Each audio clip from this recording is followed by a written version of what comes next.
अस्सलाम वालेकुम नाज़रीन। कोरोना वायरस का पेंडेमिक अभी जारी है। इससे होने वाले केसेस और हलाकतों की तादाद में आहिस्ता आहिस्ता एक दफ़ा फिर इजाफा हो रहा है। पिछले हफ्ते कोरोना वायरस से होने वाली हलाकतों की तादाद पूरी दुनिया में 5 मिलियन को क्रॉस कर गई है, यानी 50 लाख।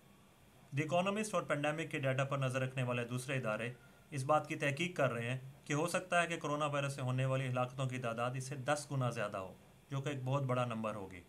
जैसा कि हमें पता है कि सर्दियां आ रही हैं और कोरोना वायरस के केसेस की तादाद एक दफ़ा फिर बढ़ रही है, तो माहिरीन ये खदशा जाहिर कर रहे हैं कि हो सकता है कि यूरोप एक दफ़ा फिर इस पेंडेमिक का एपिसेंटर बन जाए।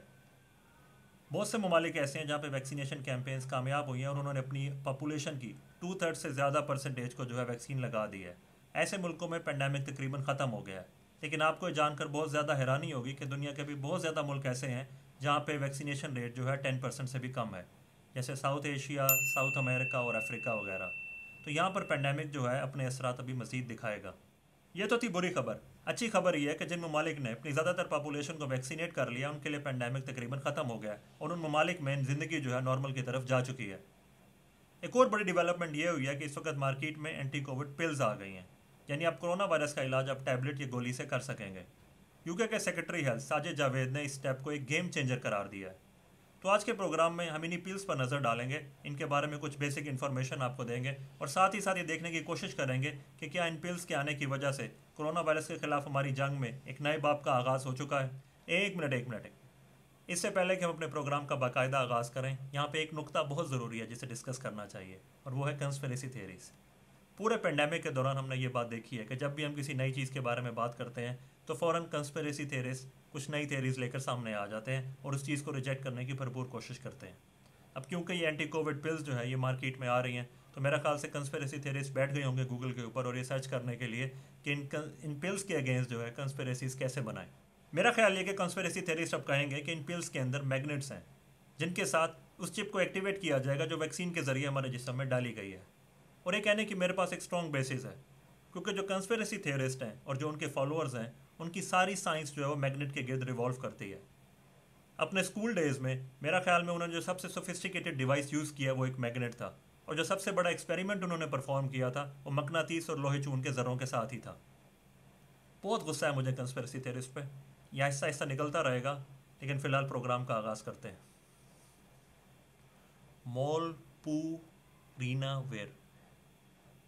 मॉलपुरीनावेर, यार ये दवाइयों के नाम कौन रखता है, इतने मुश्किल मुश्किल नाम।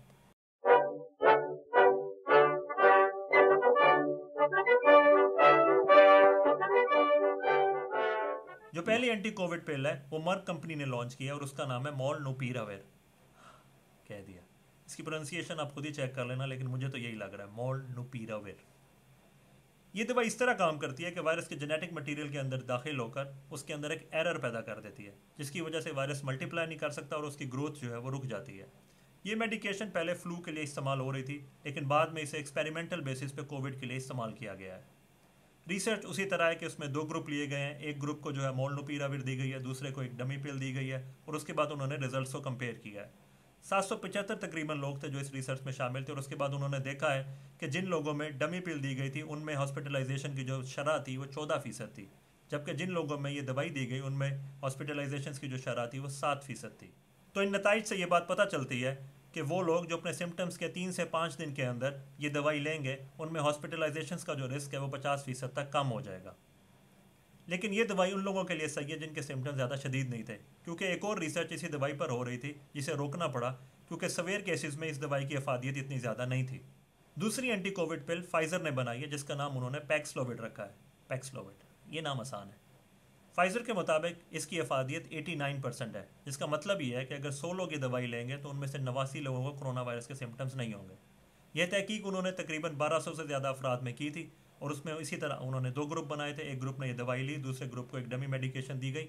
तो उन्होंने देखा कि जिन लोगों को डमी मेडिकेशन दी गई उनमें जो हॉस्पिटलाइजेशन की शरह थी वो 7% थी, जबकि जिन लोगों ने ये दवाई ली उनमें जो शरह थी वो 1% से भी कम थी। इसी तरह जिस ग्रुप ने डमी पिल ली थी उसमें कोरोना वायरस की वजह से होने वाली हलाकतों की कुल तादाद 10 थी, जबकि वो ग्रुप जिसने पैक्सलोविड मेडिकेशन ली थी उस ग्रुप में कोई भी हलाकत नहीं हुई। ये बहुत ज़बरदस्त रिजल्ट है, और उससे हमें पता चलता है कि अब एंटी कोविड पिल्स मार्केट में आ जाएंगी और इससे कोरोना वायरस में जंग के खिलाफ एक नए बाब का आगाज़ होगा। एक और अहम बात यह है कि ये दोनों एंटी कोविड पिल्स यानी मोलनुपीराविर और पैक्सलोविड जो है आपको दिन में 2 दफ़ा 5 दिन तक के लिए लेनी है और आपने कोशिश ये करनी है कि आपने सिम्टम्स शुरू होने के फ़ौरन बाद स्टार्ट करनी है। इसका मतलब ये है कि अब आपका डॉक्टर आपको ये दवाइयाँ प्रिस्क्राइब करेगा और आप घर बैठकर कोरोना वायरस का इलाज कर सकते हैं। आपको हॉस्पिटल में जाकर किसी इंजेक्शन लेने की या एडमिट होने की ज़रूरत नहीं है। एंटी कोविड पिल से मुतल्लिक ये नताइज बहुत हौसला अफजा हैं, लेकिन एज़ यूजुअल ये प्रेस रिलीज़ हैं। कंपनियों ने अभी अपना डाटा शेयर नहीं किया और ना ही ये अभी किसी पेयर रिव्यू जर्नल में पब्लिश हुआ है, तो हमें थोड़ा सा वेट करना पड़ेगा। एक और अहम बात जिसके बारे में अभी हम कुछ नहीं कह सकते वो ये है कि ये दवाइयाँ किन लोगों में ज़्यादा अच्छे तरीके से काम करेंगी। फाइजर ने जो अपनी तहकीक की है उन्होंने हाई रिस्क पॉपुलेशन सेलेक्ट की है, जिसका मतलब ये है कि वो लोग जिन्हें कोई ना कोई बीमारी थी, जैसे डायबिटीज़, हाइपरटेंशन या वो इम्यूनो कम्प्रोमाइज़ थे या उनका वजन ज़्यादा था। ये वो लोग हैं जो कोरोना वायरस की बीमारी जिन्हें होती है तो उनमें मरने के और हॉस्पिटलाइजेशन के रिस्क जो है वो ज़्यादा होता है।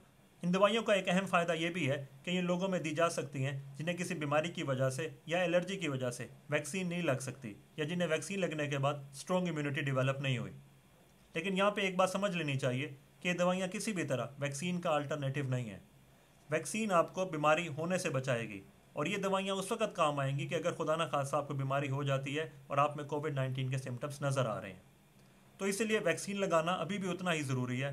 लेकिन अगर बाय चांस वैक्सीन लगवाने के बावजूद आपको कोरोना वायरस हो जाता है तो उस सूरत में ये दवाइयाँ बहुत ज़्यादा यूज़फुल साबित होंगी।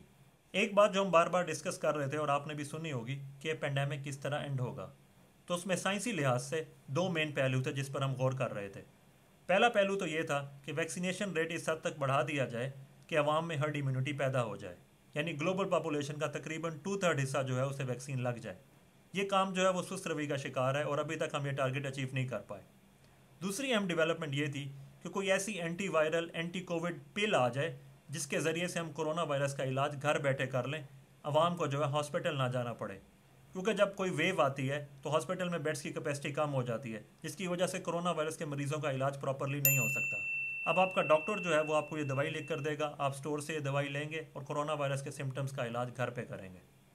ये एक बहुत बड़ी अचीवमेंट है और मेरा ख्याल से साइंस ने अपना काम कर दिया है। अब बारी है पॉलिटिशियंस की और अब बारी है सोसाइटी की कि वो इन चीज़ों को किस तरह अडॉप्ट करती हैं और कितनी सीरियसनेस के साथ कोरोना वायरस के इस पेंडेमिक को ख़त्म करने में अपना किरदार अदा करती हैं। तो ये थी एंटी कोविड पिल से मुतल्लिक कुछ इन्फॉर्मेशन जो मैं आपके साथ शेयर करना चाहता था। जैसा कि आपको पता है कि बज़्म तजस्सुस का ये सिलसिला हमने दोबारा शुरू किया है, तो मुझे आपके फ़ीडबैक का बहुत शिद्दत से इंतज़ार है। अपना फ़ीडबैक दें और साथ ही साथ हमें ये भी बताएं कि आप कौन से मौज़ूआत पर बात सुनना चाहते हैं।